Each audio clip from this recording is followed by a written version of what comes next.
Vamos a hablar, hoy vamos a dedicar un poquito a hablar del mercado del oro para que se entienda primero. Vamos a explicar un poquito cómo funciona, cómo es la estructura, ¿no? Y para que se entiendan luego los movimientos y la noticia que vino desde Rusia, que ya se la voy adelantando, que tiene que ver con la compra de mineras, la estatización de mineras y bueno, la creación también de una bolsa de oro en San Petersburgo, ¿no? Eh, la estructura del mercado tradicional de oro gira alrededor de Londres, ¿no? El London Bullion Market Association, se lo conoce por las siglas LBMA, es el centro histórico del comercio del oro físico, ¿no? Administra estándares de oro que se conocen como Good Delivery para lingotes mínimos, tiene que ser 400 onzas con un 99,5% de pureza. Y desde allí se definen los precios de referencia del llamado London Fixing, usado globalmente como referencia para el precio del oro. Los principales bancos internacionales, las refinerías, fondos, traders institucionales, etcétera, se guían por estas cuestiones. Hay una segunda gran base de negociación del oro, que es el COMEX. Básicamente, ahí se comercializa los futuros del oro. Básicamente no oro físico, sino contratos financieros estandarizados que se usan para cobertura y especulación institucional. Este es un mundo que en general no nos cuentan, que la mayoría de los políticos desconocen y por eso hacen las cosas que hacen a espaldas nuestras, ¿no? Esto reinó durante un siglo hasta la aparición en el 2002 del Shanghai Gold Exchange, que es el sistema de oro, de comercio de oro de China, que se instaló en el año 2002. Fíjense cuántos años no hubo otra alternativa que lo que manejaba el mundo anglosajón, pero también fíjense cómo China, en el año 2002, cuando era un alumno que tenía muy buena letra, que era muy querido por sus mentores occidentales, que aparte había caído en la Unión Soviética, no había por qué preocuparse, poco le quedaría el comunismo en China y se sometería como otros países, pero ya en el 2002 salió con esta medida. Y esto ya preanunciaba que algo no cerraba con lo que pasaba en Occidente, que China apuntaba a algo distinto. A diferencia del LBMA, el London Bullion Market Association, o sea, Londres, a diferencia de Londres, básicamente, el SGE, el Shanghai Gold Exchange, comercializa oro físico en yuanes. Tiene sus propios estándares de pureza, tamaño de lingote y horarios de cotización, ¿no? En el 2016 se dio un paso más y se fundó el Shanghai Gold Benchmark Price, algo conocido también como una alternativa al London Fix que habíamos mencionado anteriormente. Entonces, la intención de China de desdolarizar el comercio internacional de metales se empezaba a cristalizar. O sea, 2002 China saca la bolsa de intercambio y luego lanza esta cotización del oro, independiente entonces de la que se hacía en Londres. China tenía su propia cotización del oro. Hoy, ¿qué es lo que estamos viendo? Estamos viendo que este proceso sigue acentuándose, se está descentralizando el mercado. Londres y Nueva York siguen siendo, sí, obviamente, mercados todavía muy importantes, pero ellos ya no son los únicos. Ya no dominan ellos solos el mercado del oro, sino esto se está diversificando. Se nacionalizaron las reservas y políticas proteccionistas en muchos países, entre ellos Rusia, y esto empezó a influir en la disponibilidad de la oferta. Entonces, China y Rusia prefirieron utilizar el oro físico y transparente, no en productos como los derivados y los estándares occidentales, que luego terminan con esas estafas piramidales, fraudes y demás, y además que están bajo el control de Occidente. Y lo que Rusia y China querían era salir de ese control. Surgieron también plataformas regionales de oro en mercados donde clásicamente se valoró el metal. La India, por ejemplo, Dubái son otros ejemplos de esto actuales. Y es muy importante entender que, por ejemplo, en la India, como en China, la forma común de la gente es atesorar en oro. En Estados Unidos, por ahí esto parece una cosa muy extraña, en Europa también, porque usan otros instrumentos financieros, pero el tener joyas de oro físico es una de las formas de reservas de valor que tienen estos países, que tiene que ver con sus patrones culturales. Y ahora se suma Rusia, quien también tiene una historia más o menos similar en ese aspecto. ¿Qué significa esto para los traders, para los comerciantes de oro? Más referencias de precios. Ahora ya no dependen solo de lo que diga Londres. Ya Londres no fija el precio solo a su antojo. Ahora hay precios de referencia en Shanghái y posiblemente ya vamos a tener los de San Petersburgo. El mercado del oro en realidad se ha ido segmentando. El oro no siempre se va a comercializar de la manera homogénea que muchas veces se imaginan. El oro físico en realidad es la cotización más habitual en Asia, mientras que en Occidente se trabaja más con papeles. Por eso también mucha gente le desconfiaba, y me acuerdo esos consejos cuando se hablaba de, bueno, una posible crisis financiera internacional, que si alguien quiere invertir, invierta en oro físico, que compre los lingotes de oro físico y guarde ese oro en una caja de seguridad donde se les dé la gana, pero que guarden eso y no utilicen certificados de oro u otro tipo de instrumentos en papel, que llegado el caso de una crisis, lo que va a suceder es que simplemente se van a quedar sin cobertura y van a tener un muy lindo papelito que dice que son poseedores de X cantidad de oro, pero en realidad el oro real, tangible, físico, no lo van a tener. Ese ¿esto qué genera? Genera, y acá es donde nos interesa a nosotros también, la volatilidad geopolítica. Genera, se retroalimenta en realidad. Las decisiones políticas de países como China o Rusia pueden hacer que cambie entonces esa dinámica del oro rápidamente.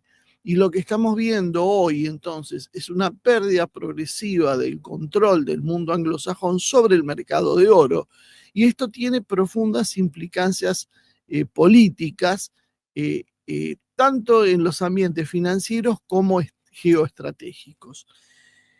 Esto es lo que hay que entender cuando uno dice, bueno, esto no tiene solución. Occidente pierde la carrera con Asia, porque todos estos cambios van sucediendo desde abajo. Nosotros nos guiamos habitualmente por la propaganda que hacen los medios de comunicación y que nos dicen, bueno, lo que gana un europeo, lo que gana un estadounidense, el Producto Bruto Interno que manejan, pero lo que nos van contando son todos estos movimientos que hay por debajo, que van generando una base que revela quién tiene el poder y quién lo está perdiendo.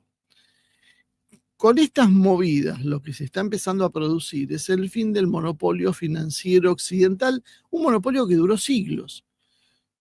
Más de un siglo ha durado el precio de oro centralizado desde Londres y desde Nueva York, pero esto precisamente es lo que hoy empieza a flaquear. Los países anglosajones, controlando el precio de oro, ¿qué hacían? Tenían el control de los precios, dado que ellos podían fijar el valor diario del oro, el London Fixing que mencionábamos, de acuerdo a sus propios intereses geopolíticos. Esto también le permitía generar un control normativo, decidiendo entonces qué lingotes serán válidos para el comercio internacional, generando instrumentos de influencia de forma tal que les permita usar el oro o el manejo alrededor del oro como herramientas indirectas de presión o sanciones. Con la aparición precisamente de centros alternativos como el de Shanghái y el próximo en San Petersburgo, este control en realidad empieza a debilitarse, dificultando la imposición de reglas unilaterales. El oro tradicionalmente ha sido un refugio monetario frente al dólar. Los países como Rusia, como China, como la propia India, que hablamos por cuestiones culturales, o Irán, que además de sus problemas culturales tiene la cuestión de las sanciones, utiliza el oro como una forma alternativa al dólar. Usando el oro físico, pueden respaldar sus monedas o sus acuerdos comerciales, pueden establecer precios de referencia para sus monedas locales, y esto, de alguna manera, lo que hace es atentar contra el sistema organizado en Bretton Woods. Básicamente, la hegemonía del dólar es la emergencia, lo que surge de los acuerdos de Bretton Woods. En su momento fue la libra, después fue el dólar, y hoy básicamente podemos ver que se controla no solo el dólar, sino que controlando el dólar, pudiendo instalar al dólar como la moneda internacional de reserva y la moneda internacional de intercambio, Estados Unidos, por ejemplo, puede sostener su impresionante deuda externa. Y la cuestión de poder tener entonces una curiosidad que pocos se detienen a pensar.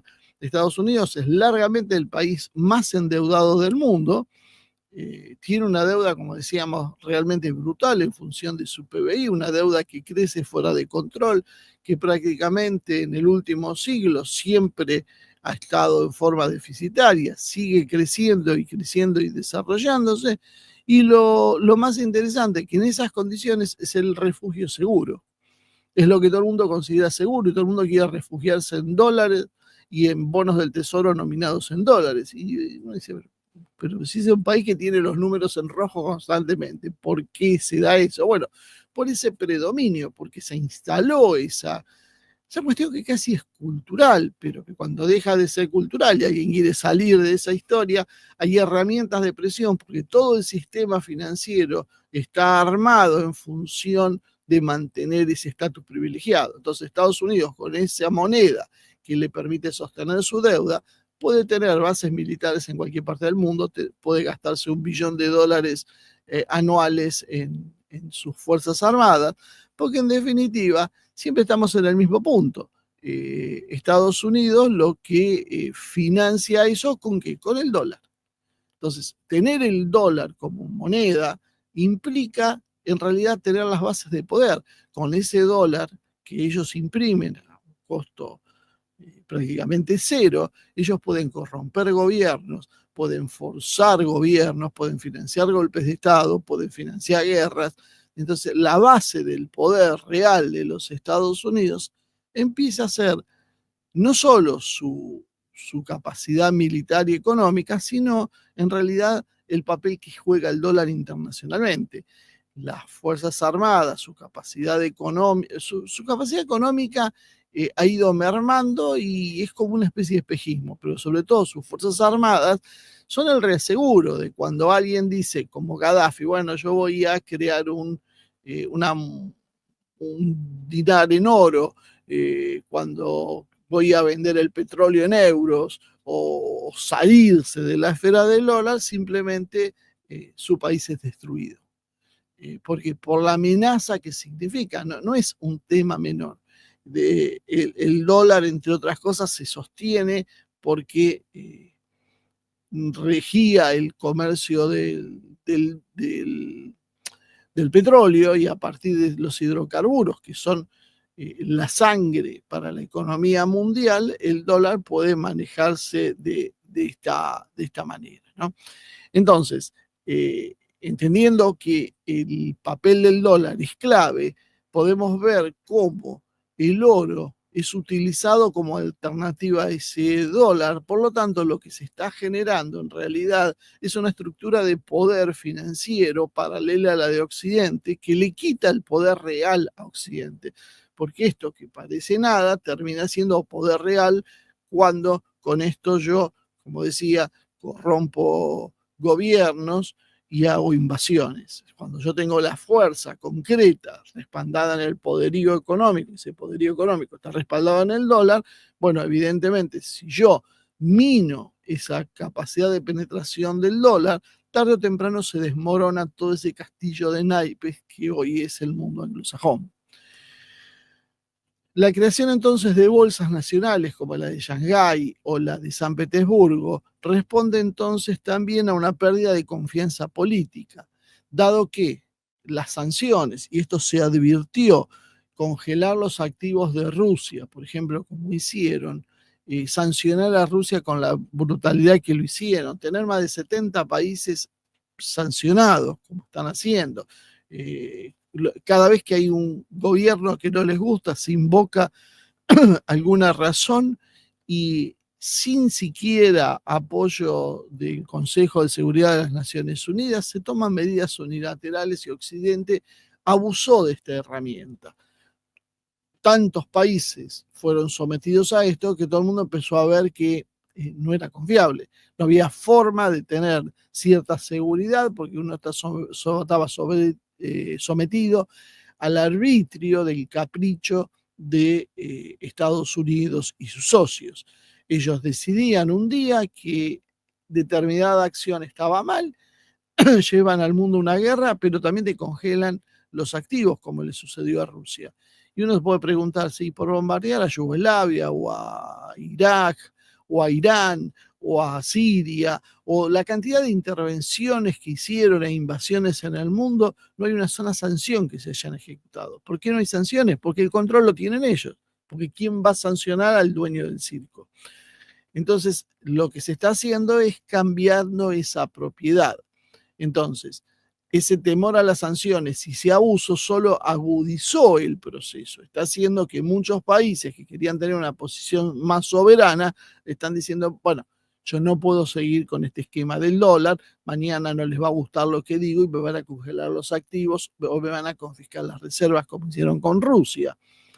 Y el solo hecho, por ejemplo, de ver que una jueza de tercera línea en Estados Unidos tenga el atributo de ordenarle a un país soberano como la Argentina lo que tiene que hacer, el pago de 16 mil millones de dólares por una deuda que ella ha calculado de acuerdo a su propia lógica, e imponiéndole eso por encima de las leyes nacionales de la Argentina, demuestra cómo funciona básicamente la capacidad de este mundo y cómo uno no puede confiar en un sistema donde todo gira alrededor del dólar. Entonces también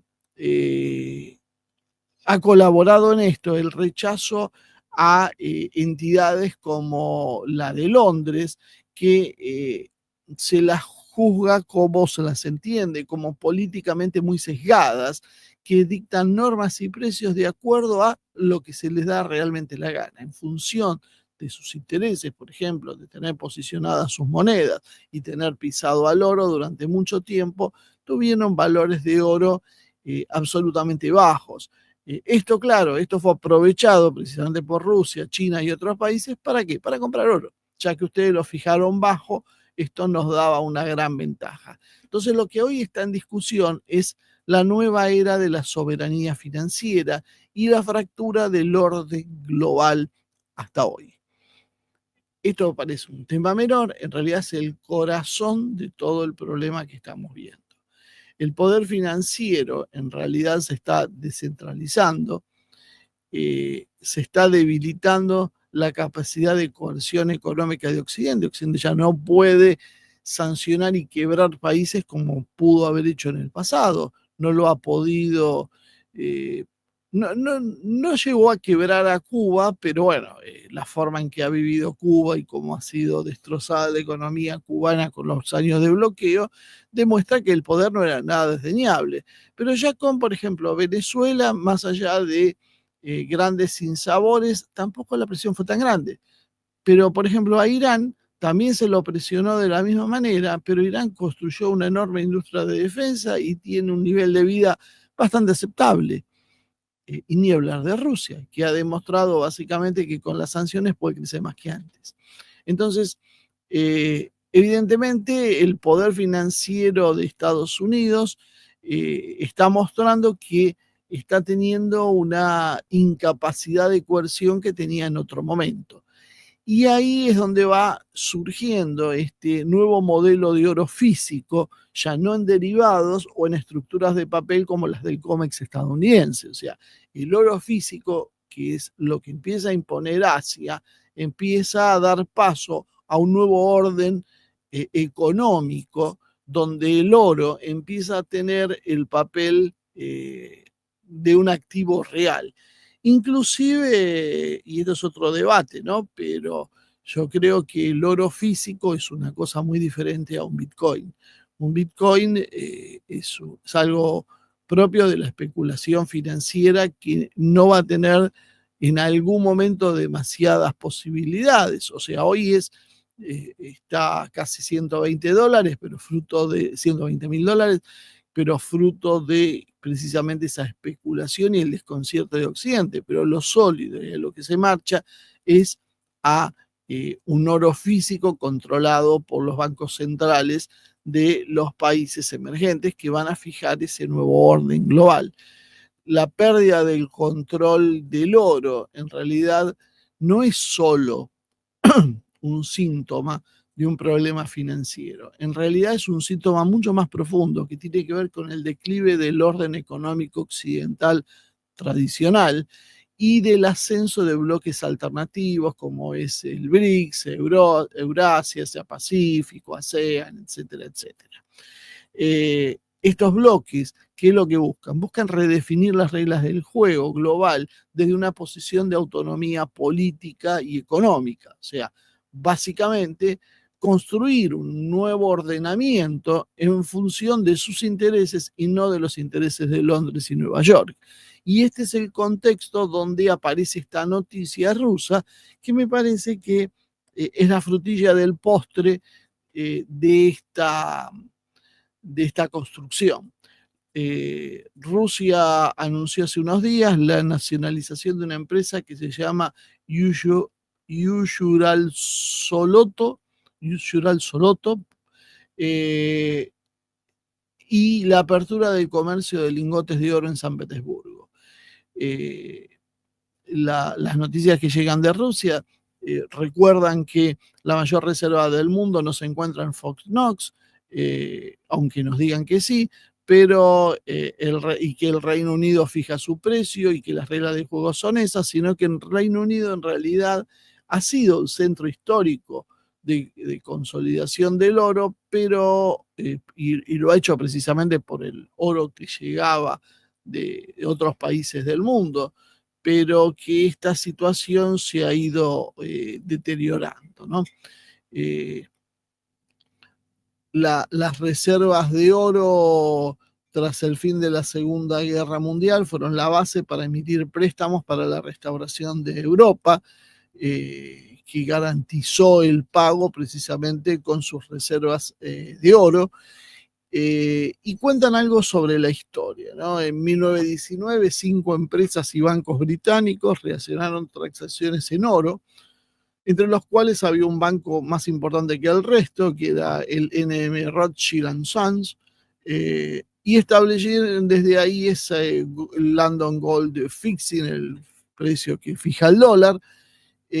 Los demás miembros de esta alianza se asociaron a los Rothschild, que tuvieron la oportunidad de dictar el precio del mercado del oro durante muchos años, podríamos decir un siglo, y a todo el mundo, dado que hasta 2015 tuvieron el monopolio y en el 2016 apareció esta creación china que les disputó ese monopolio. Por eso algunos dicen, no, esto lo controla Londres, y la realidad es que Londres no tiene tanta injerencia sobre China como muchos creen. China lo que está haciendo es copiando mecanismos que conocen y aprovechando la financiarización de algunos centros propios para ocupar el lugar que ocupa Londres. Es eso, pero acá hay una diferencia. No es China una sucursal de Londres, como algunos creen. Eh, Dado que los fijadores del oro eran sospechosos de fraude y manipulación, como habíamos dicho, ya el propio Banco de Inglaterra tuvo como iniciativa crear la Asociación del Mercado de Lingotes de Londres, y entonces, además de esos 5 bancos iniciales, otros actores se unieron para supervisar el funcionamiento del mercado del oro, entre ellos la empresa estadounidense J. Aron, que hoy forma parte de Goldman Sachs, y el Morgan Guarantee, parte del JP Morgan Chase. Hoy en día los precios del oro, la plata, el platino y el paladio se establecen, como decíamos, por la LBMA, y son los que tienen mayor reconocimiento a nivel mundial. Esta asociación también establece los estándares, como decíamos, de lingote y de plata, sin los cuales en muchos mercados estos productos no pueden ser validados. Los participantes de la London Billion Market Association se dividen en miembros de pleno derecho y asociados que no tienen derecho a voto en la toma de decisiones. Actualmente hay 85 miembros de pleno derecho y 82 miembros asociados. El mayor número de participantes son empresas británicas, 60%, 60 empresas, el segundo son los estadounidenses, que tienen 22, seguidos por alemanes y suizas con 13 cada uno, y 9 de Canadá y 9 de China. El mercado, obviamente vemos que esto es absolutamente desigual y no refleja las capacidades hoy de cada una de las naciones. Hay una sobrerepresentación británica y hay una subrepresentación china. El mercado de oro en realidad está en disputa, los británicos lo han controlado entre directa e indirectamente, y lo han hecho junto con los Estados Unidos a través del establecimiento de estándares de precios y estándares y precios, así como una serie de servicios relacionados como el almacenamiento. Esto fue lo que condujo a que Rusia tome esta decisión, que lo que significó fue que un multimillonario y diputado, Konstantin Strukov, por decisión del distrito Sovetsky, a petición de la Fiscalía General de la Federación de Rusia, fueron transferidos sus activos al Estado. El 11 de julio de este año, hace un par de días, se nacionalizaron entonces 11 empresas de propiedad total o parcial de Strukov, dentro de ellos la que mencionamos, que era más lucrativa, la que mayores ganancias le daba, que se llama Usural Soloto. Esta es una empresa minera que ocupaba el tercer lugar en Rusia en cuanto a las reservas probadas de metal precioso y la cuarta en cuanto a volumen de producción. Los beneficios son de 8.800 millones de rublos el año pasado. A partir de esta nacionalización, el ministro de Finanzas ruso, Anton Siluanov, se produjo una polémica, y esto demuestra también las controversias y que no es nada fácil tomar estas decisiones, porque dentro de los propios gobiernos, bueno, no es todo tan homogéneo y hay muchos problemas. Siluanov dijo que las empresas mineras de oro no deberían ser nacionalizadas porque al fin y al cabo son empresas privadas, y que bueno, que para cumplir con las obligaciones presupuestarias a todos los niveles hemos introducido un control adicional sobre la propia minoría de obra, implementado un sistema electrónico para el seguimiento de cada transacción y estamos reforzando el control de las exportaciones. Creo que no son necesarias medidas de emergencia como las nacionalizaciones. Es evidente que en Rusia los círculos de poder están divididos. Evidentemente, cuando muchos preguntan, bueno, ¿por qué Putin no hace? Putin no hace porque Rusia es esto, es un mosaico de opiniones con intereses que se han generado muy poderosos, muchos millonarios, algunos han sido puestos en caja, pero muchos otros siguen teniendo posiciones independientes y que no son las más favorables a la propia Rusia.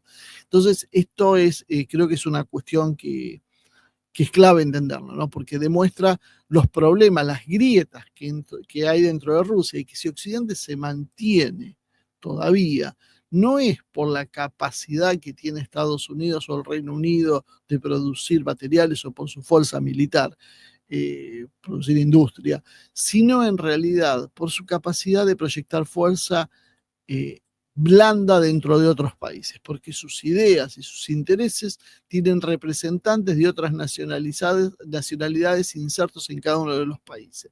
Esto lo vamos a ver repetido en India, lo vamos a ver en Irán, lo vamos a ver en Rusia, que son el corazón del núcleo duro, ni hablar de Brasil, donde, bueno, básicamente siguen gobernando ellos, o países como la Argentina de una pleitesía exagerada. Tal vez no mencioné a China, porque China es el país que tiene una posición, yo creo que bastante más impenetrable que el resto.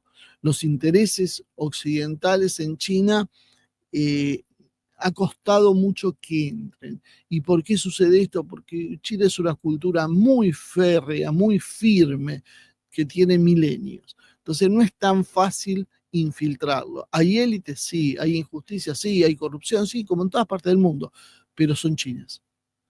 No están tan abiertas al extranjero. A eso es a lo que me refiero. Entonces, esto en Rusia, evidentemente, hay un sector que ha endurecido sus posiciones y que es el que confronta con Occidente y va arrastrando a personajes como Zulanov o Niebulina, la presidenta del Banco Central, que suelen ser representantes de las alas pro-occidentales dentro del gobierno ruso. Paralelamente a esto se anunció la apertura de la negociación de oro físico en la Bolsa de Valores de San Petersburgo. La operativa concreta podía empezar antes de fin de año, y San Petersburgo busca además lanzar la negociación de metales no ferrosos en bolsa. De esta manera se prevé que se trate de operaciones de contado de oro en forma de lingotes, y en una primera etapa se está considerando el lanzamiento de la negociación de dos tipos de lingotes: los medidos de 1 kilogramo y los estándares de uso bancario de 12 kilogramos. El gerente de la plataforma comercial es Igor Chernishev, quien afirma que el objetivo que persigue Rusia con esto es desvincularse precisamente de la Asociación de Mercado de Lingotes de Londres. En definitiva, para clarificarlo esto, Usural Soloto es una de las principales empresas mineras de Rusia. Fue nacionalizada pese a la oposición pública del ministro de Finanzas, y esto le da a Rusia un mayor control sobre la cadena de suministro de oro, posible licitación de la participación extranjera o privada en el sector, puede favorecer la estrategia de soberanía económica rusa, usando el oro como respaldo en un contexto de tensiones políticas y geopolíticas y sanciones, y esto genera también incertidumbre, pero señala un posible reordenamiento interno del poder económico, priorizando los activos estratégicos en oro. La apertura de las negociaciones se van a hacer en San Petersburgo, con el objetivo declarado de romper con Londres, con la London Bullion Market Association, y establecer precios nacionales que sean independientes. En particular, la Bolsa de San Petersburgo va a ser la que va a negociar esos lingotes físicos no derivados, y participarán además actores de toda la cadena, como mineros, refinería, bancos, industrias, etc. Este paso que da Rusia ahora se asemeja, busca emular a lo que ha hecho China, que tiene sus propios mecanismos internos para fijar el precio del oro, como mencionamos con el Shanghai Gold Exchange. Internacionalmente, Rusia podría entonces estar preparándose para su propio patrón oro, o al menos para diversificar su dependencia del sistema financiero anglosajón. A largo plazo, si otros países se van uniendo a este camino, el sistema de precios de oro podía empezar a fragmentarse y el gold fixing de Londres perdería relevancia. Estas medidas son parte de un cambio estructural con potenciales impactos en la formación del precio del oro y en la geopolítica global. Estos movimientos, como la nacionalización de las empresas mineras estratégicas, el establecimiento de bolsas de oro locales y la creación de estándares de precio independientes, constituyen, y esto es lo importante, las bases para quebrar el monopolio financiero de Occidente y avanzar hacia un modelo financiero alternativo paralelo. ¿Alguien quiere saber por qué hay una guerra? Por esto hay una guerra. Estas son las verdaderas razones de la guerra. No es porque un país invadió otro por el derecho internacional o porque no le gusta el peinado de Zelensky. Las verdaderas razones de la guerra son estas. Esto es lo que se está disputando precisamente quién va a manejar el monopolio financiero y desde allí quién maneja las reglas mundiales. ¿Por qué? Porque si se desacopla del mundo financiero occidental, se desacopla del dólar y del sistema SWIFT. El sistema SWIFT es el sistema de compensaciones. Todos los bancos se refieren para cualquier transacción internacional a ese sistema de compensaciones. Yo compro algo que está en otro país y yo pago un banco argentino, el banco argentino pone la plata en ese sistema y se la debitan al banco del comprador que está, no sé, en Suiza. ¿Qué pasa? ¿Qué es lo que le hicieron a Rusia? Lo desconectaron de ese sistema. Entonces Rusia tiene la plata para pagar, pero no tiene el mecanismo. ¿Qué es lo que está haciendo entonces Rusia? Construir un sistema paralelo a eso, que también está interesada China, porque Occidente jugó demasiado fuerte con eso. No lo utilizó para beneficio propio en forma modesta, como lo hacía hasta hace poco, obteniendo ganancias, monitoreando transacciones, eso te permite saber lo que hace todo el mundo, y haciendo pequeñas sanciones, sino que abusó del propio sistema. Y al abusar del propio sistema, la consecuencia es esta. La gente se quiere ir del sistema. El oro físico entonces aparece como una reserva de valor por fuera del sistema bancario occidental. Por eso empiezan a crear los mecanismos para manejar su propio oro, ver cómo lo cotizan, todo por fuera de los mecanismos de Occidente. Entonces, países como Rusia o como China ya realizaron acuerdos bilaterales sin usar dólares, usando oro o monedas como base. Yo puedo calcular el pago en base a oro. Algo que nosotros no estamos acostumbrados, pero eso es lo que se va a venir. Después veremos cómo se compensan eso, porque cuando yo pago acá, los billetes que yo pongo acá en dólares no son los mismos billetes que le va a llegar a un suizo, como mencionaba antes como ejemplo. Van a ser otros. Bueno, esos mecanismos ya existen desde hace siglos. Y se van a adaptar a esta situación. Por otro lado, se está haciendo también un sistema de liquidación independiente. Rusia y China desarrollan, como decíamos, sus propios sistemas de pago, el SPFS y el CIPS, para reemplazar al SWIFT occidental. Estas infraestructuras son claves para que el modelo financiero sea operativo, pues si no, todo muy lindo, pero no lo puede ejecutar. Y también paralelamente generan nuevas bolsas de materias primas. Shanghái, que ya fija los precios de oro en yuanes, y ahora lo va a hacer Rusia con San Petersburgo para fijar los valores del rublo, y rompiendo en el oro el monopolio que tenían los británicos y los estadounidenses. Estos centros entonces van a permitir que los países que estén sancionados o fuera del eje occidental puedan seguir comerciando sin restricciones externas. Yo puedo estar sancionado y sin embargo va a poder comprar y vender a través de estos mecanismos que están por fuera del alcance de Occidente. La acumulación masiva de oro físico, que era lo que empezamos hablando, donde China, Rusia y otros países del BRICS incrementaron sus reservas de oro, les permitió fortalecer sus mercados y les permitió ofrecer garantías más creíbles en un sistema alternativo basado en activos tangibles. Y esto es importante porque Occidente nada es tangible, todo es especulativo.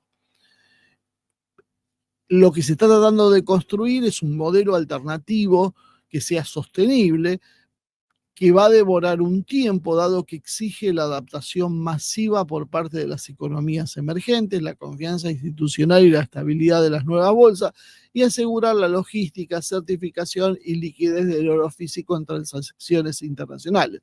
Imagínense que países como la Argentina, cuando uno va con estas ideas, te dicen absolutamente que no en todo organismo financiero, sea estatal o privado. Bueno, hay que conseguir cambiar eso y tenemos que empezar a legislar y a trabajar en ese sentido. ¿Para qué? Para acelerar la transición hacia un orden financiero multipolar, debilitando entonces el poder coercitivo que tiene Occidente sobre el resto del mundo y fortaleciendo la posición de bloques independientes, como puede ser el caso de los BRICS, que ya evalúan cómo crear una moneda diferente, propia, una canasta de monedas, commodities, lo que sea, pero que le permita salir de la esfera de Occidente. Entonces lo que nosotros estamos viendo básicamente es algo que son los cimientos, las bases de un nuevo sistema financiero global. Esto es lo que teme Occidente. El uso estratégico del oro como un activo soberano, la creación de mercados alternativos y la desconexión del oro, del dólar, son básicamente los pasos que están coordinando Rusia, China y otros países para romper la hegemonía financiera de Occidente. Por eso Occidente quiere ir a la guerra. Y esto se podía sumar Trump y hacer un modelo propio y sumarse a ese esquema multipolar, o seguir sumado al modelo del globalismo. Cuando hablamos del globalismo, el globalismo que quiere la guerra y que está desesperado, lo hace porque está viendo esto, está viendo cómo le están esmerilando el control y no lo pueden sostener. Todo su poder se basa precisamente en controlar estos organismos de regulación de precios. Y lo que está haciendo China, Rusia y demás es esmerilando eso. Por eso hay un cambio de poder de base, estructural, porque están cambiando los dueños. Será mejor, será peor, lo veremos con el tiempo, pero lo que sí sabemos es que están cambiando los dueños del circo. Ese es el problema. Los anteriores dueños que tienen los papeles no quieren ceder. Los nuevos dueños se quieren hacer cargo y poner las reglas como a ellos les parecen. Ese es el gran tema. Y esto va generando rastros. Por eso hablo de que no hay necesidad de tener teorías conspirativas. Estos son datos que están desde hace años y que solo hay que ordenarlos y conectarlos para que cobren sentido. Cuando uno ve que países como Alemania, como Turquía, como Hungría o Polonia repatriaban el oro físico de Londres para tenerlo bajo control propio, empieza a notar cómo Occidente se está rompiendo por dentro, porque ya no están alineados y confían en el mundo anglosajón. Ahora cada uno quiere hacer lo suyo.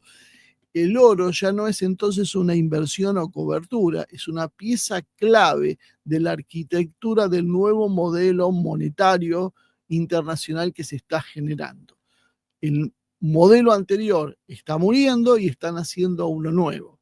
Por supuesto, cuando cambia de poder, cuando cambian las reglas, hay ganadores y perdedores. Bueno, esa es la explicación de por qué tenemos una guerra.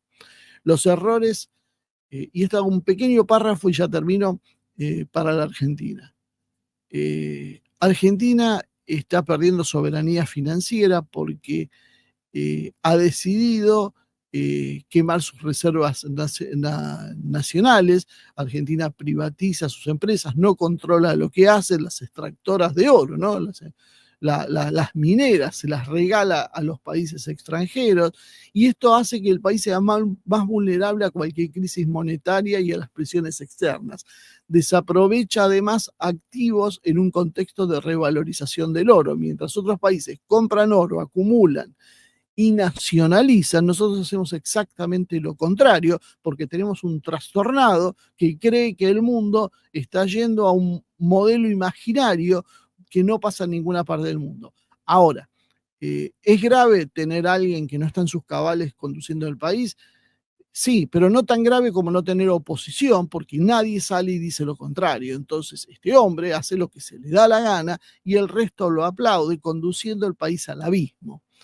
La alineación de la Argentina con un sistema que está siendo desafiado, cuando uno ve que el sistema anglosajón está perdiendo influencia, solo puede agravar la posición argentina a mediano y largo plazo. Argentina ha enviado sus reservas de oro a Londres. ¿Cuál fue ese sentido? Nadie pidió repatriarlas cuando países como Polonia o Alemania lo han hecho. ¿Por qué razón Argentina no? ¿Y por qué razón la oposición se calla la boca y habla de estupideces nada más? Argentina se desalinea con la tendencia mundial de recuperar el control de los recursos estratégicos. Eso es básicamente lo que está pasando. Y eso son las políticas de aranceles de Trump. La política de aranceles de Trump es la estrategia. ¿Qué hace Trump? Quiere recuperar los controles estratégicos para él, para su país. Nosotros podemos aprovechar lo mismo para hacer lo mismo con los nuestros, pero nosotros no lo hacemos. Eso es lo que se entiende. Por eso es absurdo que aparezca alguien como Lula atacando las políticas arancelarias cuando países como nosotros, como Brasil, necesitan recuperar el control estratégico de sus recursos y los aranceles son una herramienta para eso. ¿Qué me importa si rompen el orden mundial? Si quiero que se rompa ese orden mundial porque yo estoy desfavorecido. A ver si entendemos por qué uno a veces intenta explicarles estas cosas. Ahora están todos repitiendo a coro cómo puede ser que el loco de los aranceles avance. Pero, a ver, ¿desde cuándo nosotros, con la posición que tenemos, nos preocupa el tema de los aranceles? Nosotros tenemos que proponer un mundo con aranceles, donde cada uno ve qué quiere desarrollar y lo protege para que pueda crecer, porque no tenemos condiciones para abrirnos y competirnos con el resto. Eso que lo haga China, que ya se desarrolló y compite con el resto. Nosotros no podemos hacer eso. Argentina entonces está, como decíamos, desalineada con lo que está pasando en el mundo. En un mundo donde el oro recupera su papel geopolítico y monetario, Argentina renuncia a controlarlo, se lo entrega a potencias extranjeras y esto es básicamente un error brutal de políticas de Estado. Brutal. Especialmente porque conspira con cualquier posición de autonomía económica o soberanía real. La historia reciente muestra que los países que fortalecieron su control sobre el oro son los que quedan mejor posicionados en una transición a un nuevo modelo financiero multipolar. Argentina en realidad va en dirección contraria y corre el riesgo de quedarse dependiente y expuesta.